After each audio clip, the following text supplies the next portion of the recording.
Okay, Assalamualaikum and good day everyone. So this is the last part of our topics, modeling of mechanical systems, where in these topics, the last part we will discuss about gears.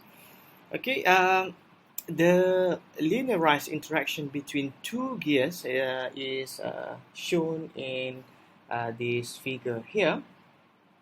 Okay, this is the figure. Sorry. All right. Okay. An input gear with radius R1. So this is the input gear. So we have the radius R1 over here, and we have N1 teeth rotated through angle T1. Sorry, theta 1, due to a torque of T1 over here. And then an output gear with radius R2 and N2 teeth responds by rotating through angle theta 2t and delivering a torque T2t. Okay, so from this figure, we can see that as the gears turn, okay, the distance traveled along each gear circumference is the same. So we can say that R1 theta 1 equals to R2 theta 2. Okay, since the ratio of the number of teeth along the circumference is in the same proportion as the ratio of the radii. Let's see. Okay, so we conclude that the ratio of the angular displacement of the gear, so this is the ratio of the angular displacement of the gear, is inversely proportional to the ratio of the number of teeth.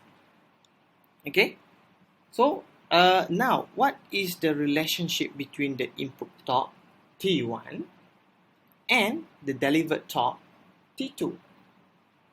Okay, so if we assume the gears are lossless, so that is they do not absorb or store energy, and then the energy into gear 1 equals the energy out of gear 2. Okay, so since the translational energy of force times displacement become the rotational energy of torque, angular displacement.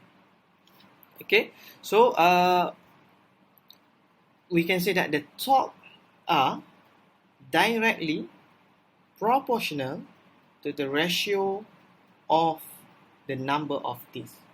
Okay, so we have all this kind of relationship, so we can come up with the conclusion that the torques T here are directly proportional to the ratio of the number of teeth. Okay, all right, so in this case, in this figure here, we can say that transfer function for this is for the angular displacement, and in lossless gears, and B here is the torque in lossless gears. Okay, so let's see example. Okay, so from figure here, we can see that T1, so there is a torque. Torque is applied. Torque is applied at input here, T1. We can reflect the torque applied at the source to the output. So this is the area of output here, over here. Okay, so this is the area of output. We can reflect the torque to the output by multiplying by N2 over N1, right? So the output is actually T2 over here. Okay, so we can write the equation of torque at the output, at the destination, which we have this one. Okay, so we have in this case on the inertia J, we have JS square, and then we have DS, we have DS, and then we have K of the angular displacement theta to T. Okay, theta to T equals to the torque. So torque now become T1S N2 over N1. Okay. All right. Okay. So we can now draw the equivalent of the figure in A to something like this in the new figure B here.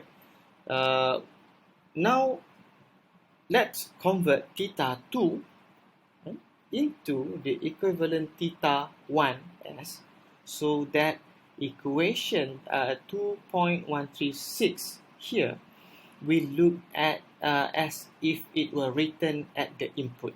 Okay, so using the figure A here, okay, sorry, using the figure 2.28a, okay, this one is 2.28a, to obtain theta 2 in terms of theta 1. So now we have theta 2 over here, so we can represent theta 2 in terms of theta 1. So theta 2 is actually theta 1 multiplied by N1 over N2. So we can write theta 2 as N1 over N2 multiplied by theta 1s. Okay, so we get this new equation of motion that in terms of theta 1 and T1. Alright? Okay, so this is the sequence. So we have, this is the original figure. So we want to eliminate the gears over here. So we represent the torque T1T and theta 1T at the destination. So it becomes in figure B here. And then after simplification, so basically we have here J N1 over N2 square. So where the square comes is actually from this equation 2.137 here. So basically we put over here, so it becomes N1 square N2 square. So we can simplify as N1 over N2 square. Okay, so that's why we have this square terms. So we have J N1 over N2 square S square plus D N1 over N2 square S plus K N1 over N2 square of theta 1s equals to T1s. Right. So generalizing the results, we can make the following statement. So rotational mechanical impedances can be reflected through gear trains by multiplying the mechanical impedance by the ratio the number of teeth of gear on destination shaft over number of teeth of gear on source shaft square. So where the impedance to be reflected is attached to the source shaft and is being reflected to the destination shaft. Okay, let's see another example here. We have this kind of a diagram here. So the first question is how many degree of freedom in this example. So when we learn about the translational and we have learned about the rotational, so it may be tempting at this point to search for two simultaneous equations that corresponding to each inertia J1 and J2. This inertia, however, it is not a linearly independent motion because these two inertia J1 and J2 is actually tied together by the gear with the teeth N1 and N2. Okay, so basically we can find only 1 degree of freedom, 1 degree of freedom, and actually since it is a 1 degree of freedom, we can only find one equation of motion. Okay, so let us now first reflect the impedances of J1 and D1 as well as torque here. This is the input shaft. Okay, this is the input shaft over here. Okay, we reflect the impedances J1, D1, and torque theta T1 of the input shaft here to the output. So to this output. So we want to reflect over here the output. Okay, where we can have the impedances reflected. Okay, by N2 over N1 square. N2 over N1 square.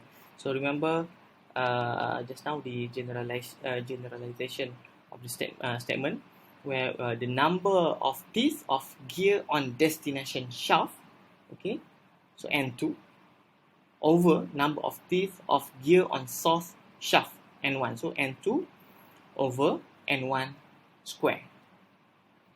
Okay, so we have here N2 over N1 square. So as well as the initial N2 over N1 square. Okay, so basically when we put it the impedance onto the destination here, so actually we have two initial. We have J1 and we have J2. Okay, as well as we have D1 and D2. Okay, so we can find the equivalent initial. So we have J1 multiplied by N2 over N1 square plus J2, plus J2, this one. All right, and we have the equivalent of the viscous damper. We have D1 N2 over N1 square plus D2. Okay, and then since we only reflect the impedance of D1 as well as inertia J1, there is no spring reflected from the source. We only have equivalent K, which equals to K2. Right? And then the torque is reflected by N2 over N1. So the torque is reflected by N2 over N1. You can refer to previously we have this figure. So we reflect actually at the destination is actually T2. So T2 is actually we can write in terms of T1. So we have T1 multiplied by N2 over N1. Okay, so actually this one we'll write at here. Okay, so now we can write the equation of motion as in term in equivalent impedance. So we have JES square plus DES plus KE. So theta 2 equals to T1s N2 over N1. Okay, we can find finally the transfer function theta 2 over T1 by simply, because we only have one equation of motion here, so we simply can rearrange this equation, and finally we find that the transfer function is for this example is N2 over N1 over JES squared plus DES plus KE. Okay,